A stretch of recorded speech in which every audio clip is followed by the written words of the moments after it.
Welcome. Today, I very much am looking forward to sharing with you my top 5 practices and habits that have helped me to cultivate self confidence.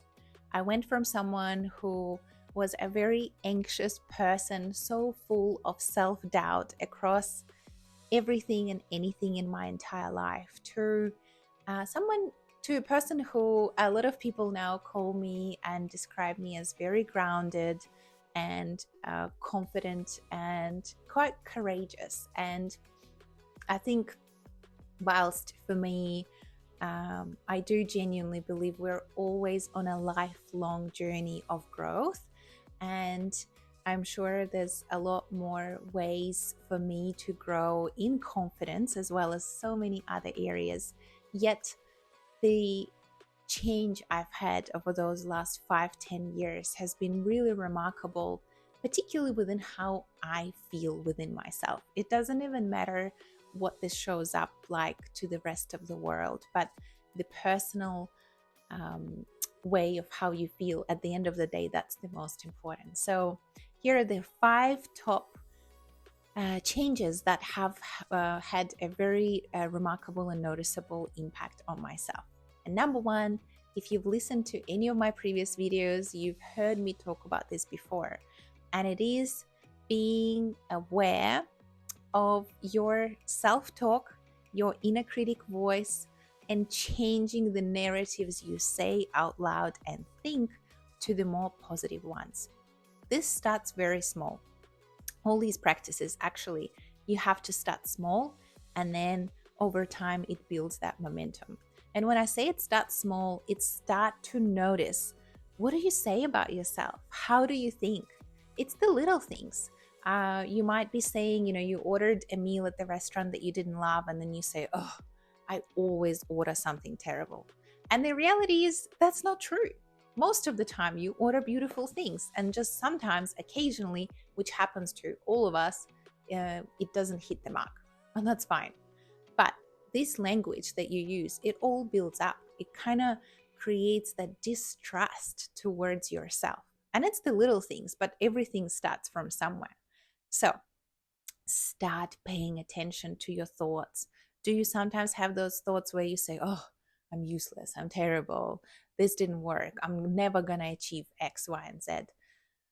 Having self doubt is normal. We're human beings. Most of us have some form of that. But notice it and remember, you have the choice to create a different narrative. This is not about lying to yourself, but it is about being kind and gentle. Even with things where you're not so good at, you can always say things in a very different way.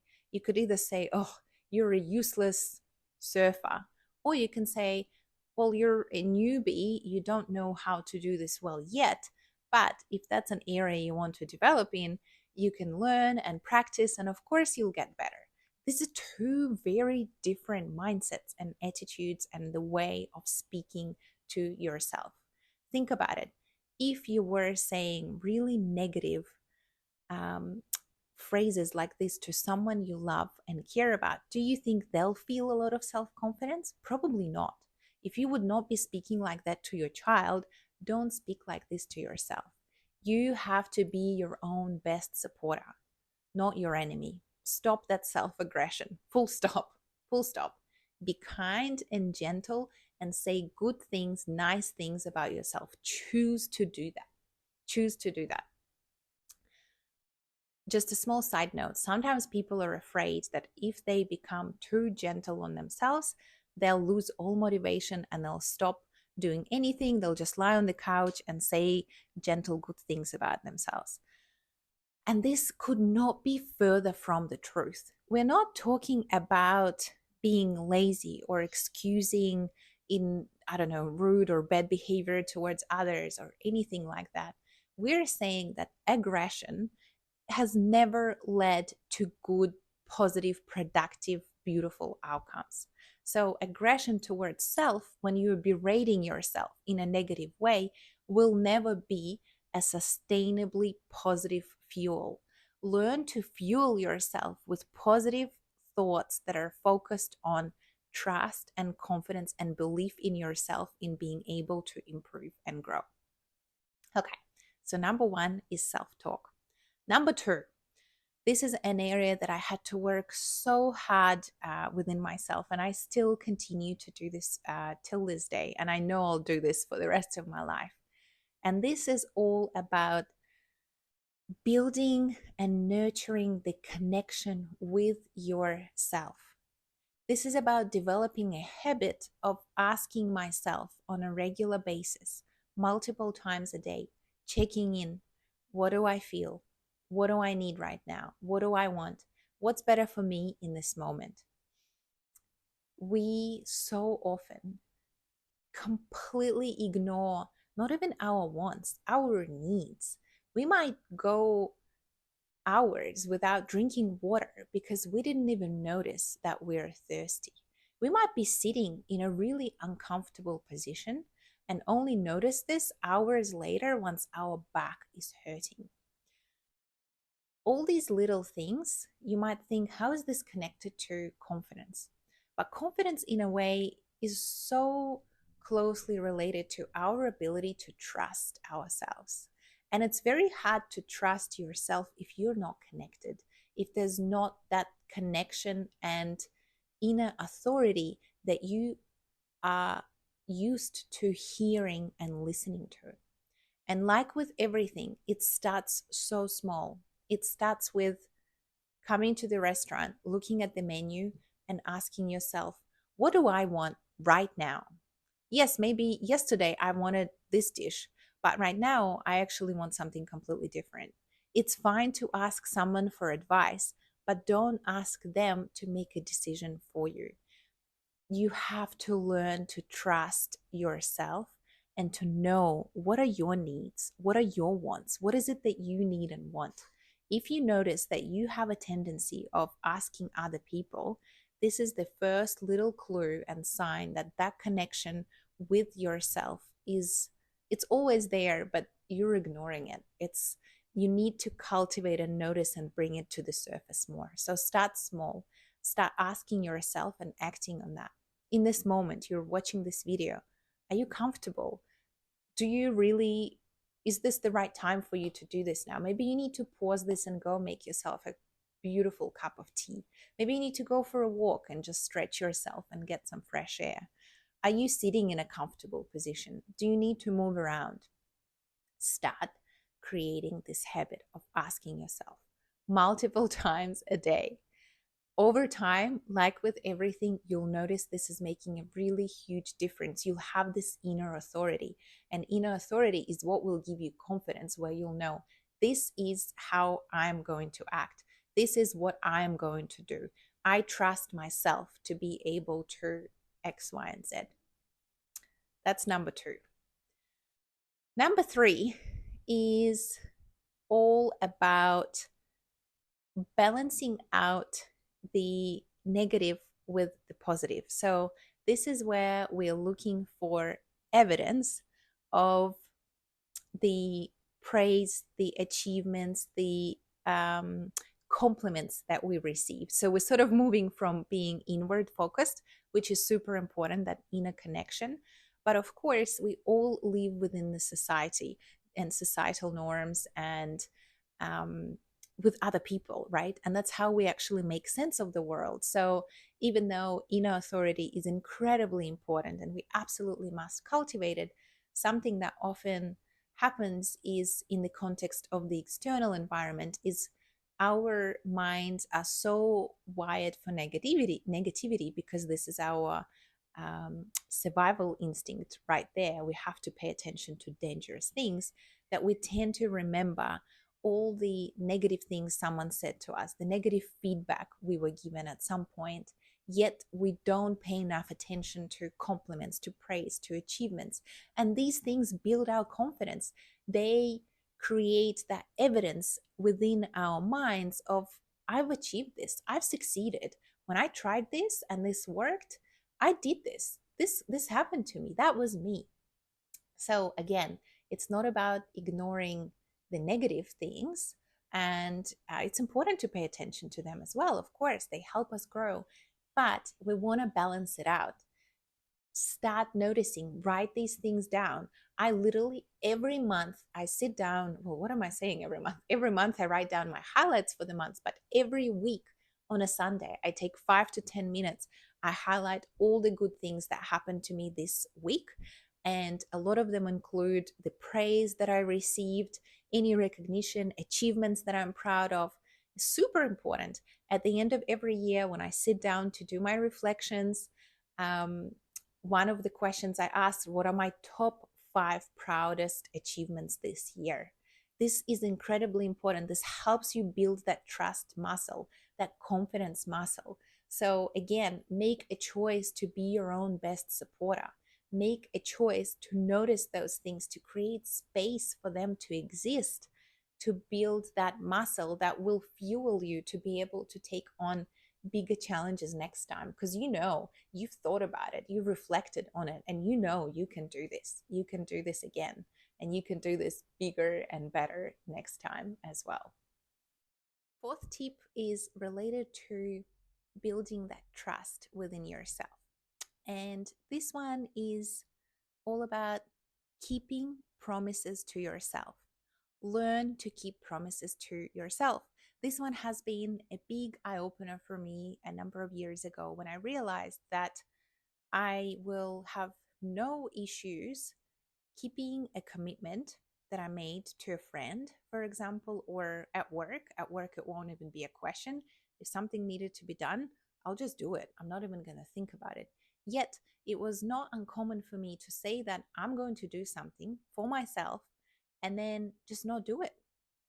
And I can't remember, somewhere I read or heard this notion that you should respect yourself enough where your commitments to yourself are as important as they are to other that you make to other people.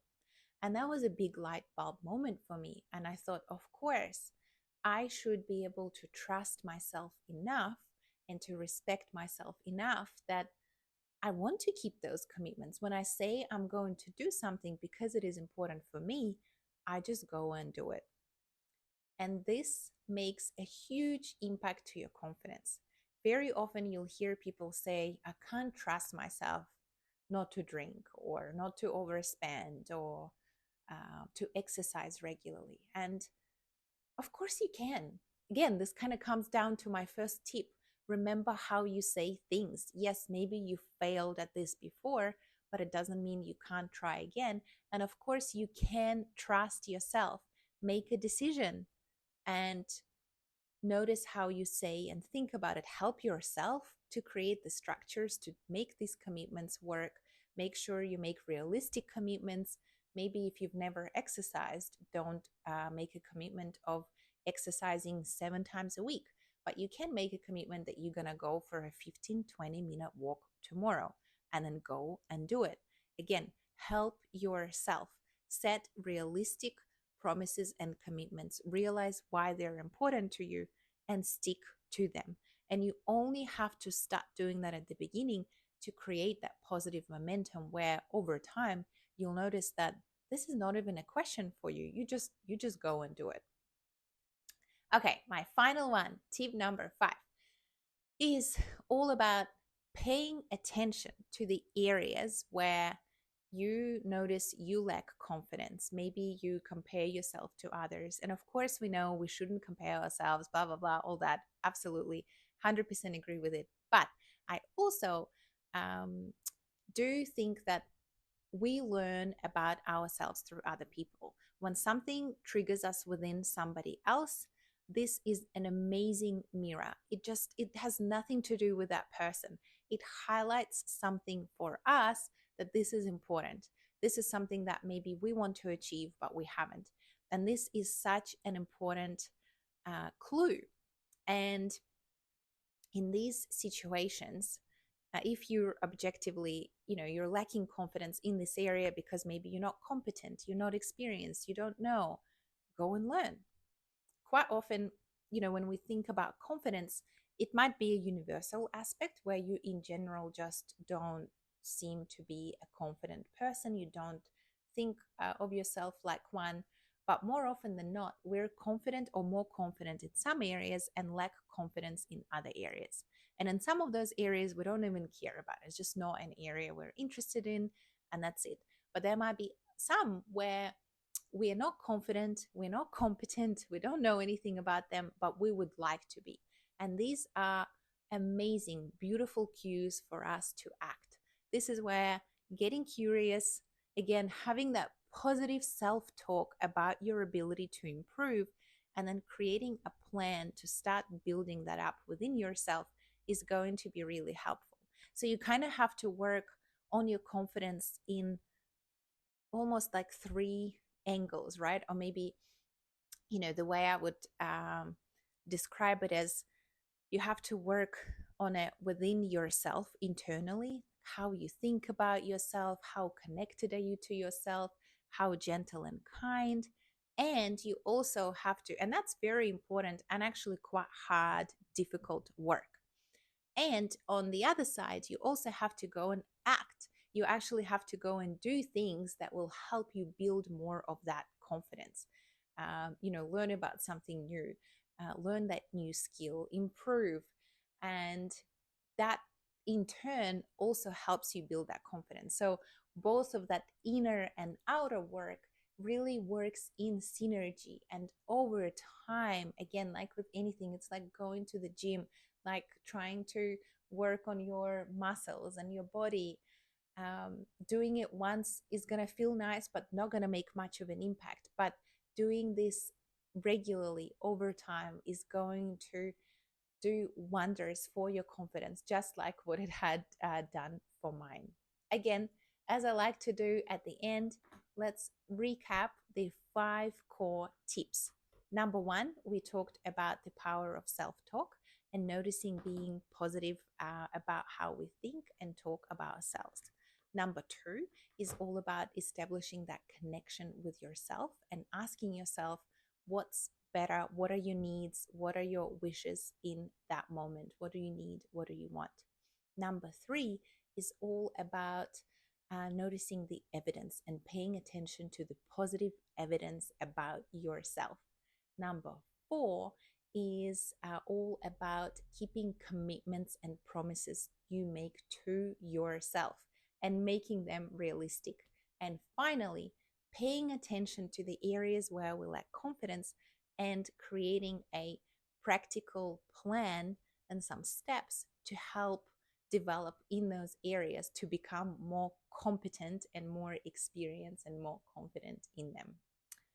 I hope this has been helpful. And as always, thank you so much for watching my videos. I love sharing the learnings and key practices and tools and habits that have made a transformative impact on my own life. And it is absolute privilege to be able to share them with you as well. I'll see you in the next video. Bye.